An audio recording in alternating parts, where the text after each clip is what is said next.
السلام علیکم، میں یونس راجپوت اور آپ دیکھ رہے ہیں کتاب کہانی۔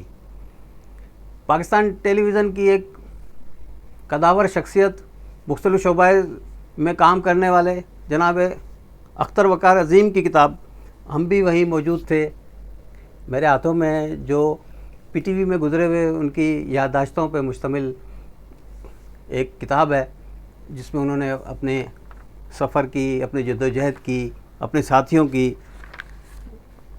جو کہانی کہہ لیں یا ان کا ذکر کیا ہے۔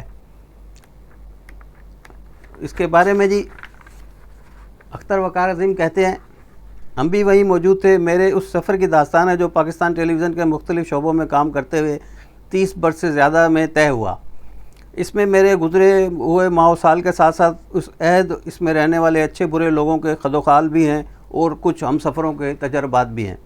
اس مجموعے کی تشکیل کا گناہ میرے ان دوستوں، ساتھیوں اور خصوصاً میری بیوی فرح کے سر ہے، جن سب نے روز روز اصرار کر کے مجھے ان واقعات کو قلم بند کرنے پر مجبور کیا۔ ہم بھی وہیں موجود تھے کو پڑھتے ہوئے اس بات کو ذہن میں رکھیے کہ نہ تو آپ بیتی ہے، نہ ہی پاکستان ٹیلی ویژن کی تاریخ۔ آپ بیتی اس لیے نہیں کہ اول تو یہ اس خیال سے لکھی ہی نہیں گئی، دوسرے کے بزرگوں نے آپ بیتی کی جو تعریف بتائی ہے، اس کے مطابق مکمل آپ بیتی وہ ہوتی ہے جس میں زندگی کے تجربات کا اچھا برا دونوں طرح کا بلا کم و کاست بیان ہو۔ اس کسوٹی پر یہ کتاب پوری نہیں اترتی، کیونکہ میری یادداشت لوگوں کی خامیوں اور برائیوں کے معاملے میں خاصی کمزور ہے۔ پاکستان ٹیلی ویژن کی یہ مکمل تاریخ یوں نہیں کہ اس میں صرف ان واقعات کا ذکر ہے جن کا میں خود عینی شاہد ہوں، یا یہ ان لوگوں کی زبانی مجھ تک پہنچی جو براہ راست ان واقعات کا حصہ تھے۔ یوں کہہ لیجئے ہم بھی وہیں موجود تھے۔ ماضی کو یاد رکھنے کی ایک کوشش ہے، کیونکہ میرا خیال ہے کہ انسان ماضی سے کٹ جائے تو نہ اس کا حال رہتا ہے نہ مستقبل رہتا ہے۔ یہ اختر وقار عظیم صاحب کے اپنی کتاب کے بارے میں خیالات ہیں جی، اور ان کے بارے میں افتخار عارف صاحب کہتے ہیں، ہم بھی وہیں موجود تھے۔ اختر وقار عظیم کی پاکستان ٹیلی ویژن میں گزرے ہوئے روز و شب کا ایک یاد نامہ یا مکتوبی فلم ہے، جو کم و بیش 35-40 برسوں کو محیط کرتی ہے۔ یادوں کے جو خوبصورت یادوں کی صورت میں جو پروئے گئے ہیں، یہ ایک ایسی دل آویز اور خوبصورت فلم پیش کرتے ہیں جس میں پی ٹی وی اپنی ساری رعنائی اور زیبائی کے ساتھ جلوہ گر نظر آتا ہے۔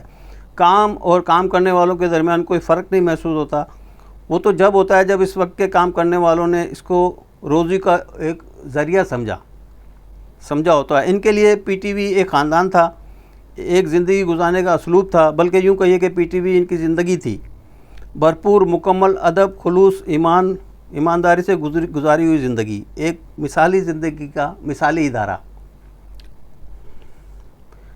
یہ 2003 کی ایک صبح کی بات ہے، اخبارات میں خبر شائع ہوئی تھی، اختر وقار عظیم کو پاکستان ٹیلی ویژن کا مینیجنگ ڈائریکٹر مقرر کر دیا گیا۔ یہ نوٹیفیکیشن کی یکساں عبارت روشن ہوتی گئی، آنکھیں شکر گزاری سے بھر آئیں اور دل خوشی سے جیسے پاگل ہو گیا۔ میں نے فون کی طرف ہاتھ بڑھایا، اختر کہہ رہے تھے، آپ کہیں جائیے گا نہیں، میں آ رہا ہوں۔ وہ آئے، گلے ملے اور دونوں مل کے اپنے محسن و مشفق زمان علی خان کی طرف نکل گئے۔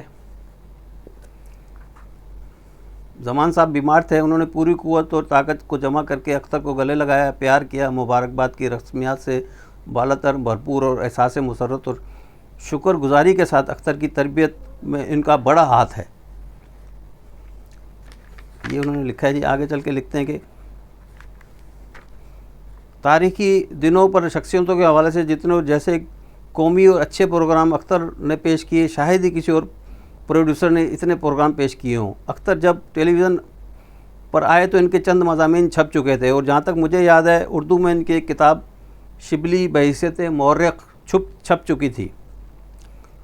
حضرت سے ڈاکٹر وحید قریشی کی شبلی کے حیات معاشقہ کے بعد غالباً یہ دوسری کتاب ہے جو شبلی پر شائع ہو کر مقبول ہوئی، مگر پی ٹی وی آنے کے بعد ان کا لکھنے پڑھنے کا کام اس طرح جاری نہیں رہا، مگر پروگراموں میں ان کا علمی پس منظر صاف نظر آتا ہے۔ اب جو یہ کتاب آئی ہے تو اس جوہر قابل کا ہنر اور نمایاں اور بھی نمایاں ہو گیا ہے۔ صاف و سادہ، رواں و مؤثر انداز میں کتاب اپنے آپ کو پڑھوائے چلی جاتی ہے۔ دلکش انداز میں چھوٹے چھوٹے واقعات آپ کو بہا لیے جاتے ہیں۔ اختر کا پورا کیریئر الحمدللہ بے داغ اور ہر لحاظ سے صاف و شفاف رہا۔ اپنے پرائے کی مشکلوں میں ہمدردی اور غمگساری میں پیش خاموش رہ کر مدد کرنے والے، دل آزاری، غیبت، تعصبات سے پاک، شور کیے بغیر اپنے کام میں لگے رہنے والے، جو کام دے دیا اس کو اہم سمجھ کے سر انجام دیا۔ نتیجہ یہ ہوگا پروگراموں کے شعبے میں بہت کم عرصے میں اتنی مہارت حاصل ہو گئی کہ اسلم اظہر جیسے بعض امور میں مشکل پسند آدمی کی نظر میں بھی قابل اعتبار ٹھہرے۔ جو کام ان کے سپرد ہو جاتا یقین ہو جاتا کہ وہ وقت پر ہو جائے گا اور ہر اعتبار سے اچھا ہوگا۔ ہفتے میں کئی پروگرام کرتے، شکایات کے بغیر ایک معصومانہ مسکراہٹ ہر وقت چہرے پر کھیلتی رہتی۔ ہماری دوستی کا آغاز ہوا تو عمروں کے فرق کے باوجود اخلاص و محبت کا رشتہ استوار ہوا۔ آج میں 70 برس سے اوپر ہونے کو آیا، وہ بھی 60 سے اوپر نکل گئے ہیں، مگر ادب آداب مراسم میں وزیداری قائم ہے۔ دل سے ان کے لیے دعا نکلتی ہے اور اللہ تعالیٰ کا ہزار شکر کہ ہماری یادوں کے خزانے میں اختر جیسے پیارے بھائی کی یادیں جگمگ کرتی رہتی ہیں۔ اقبال نے ان جن نوجوانوں کے لیے کہا تھا کہ خدا کرے جوانی تیری رہے بے داغ۔ اختر ایسی نوجوانوں میں سے ایک ہیں۔ یہ افتخار عارف کا ان کے بارے میں خیالات ہیں جی۔ بہت بہترین کتاب ہے جی، اسے آپ پڑھیں گے تو بہت محظوظ ہوں گے اور پھر ماضی میں پی ٹی وی کے دنوں میں کھو جائیں گے، جبکہ صرف اور صرف پی ٹی وی ہوتا تھا اور ہم ہوتے تھے۔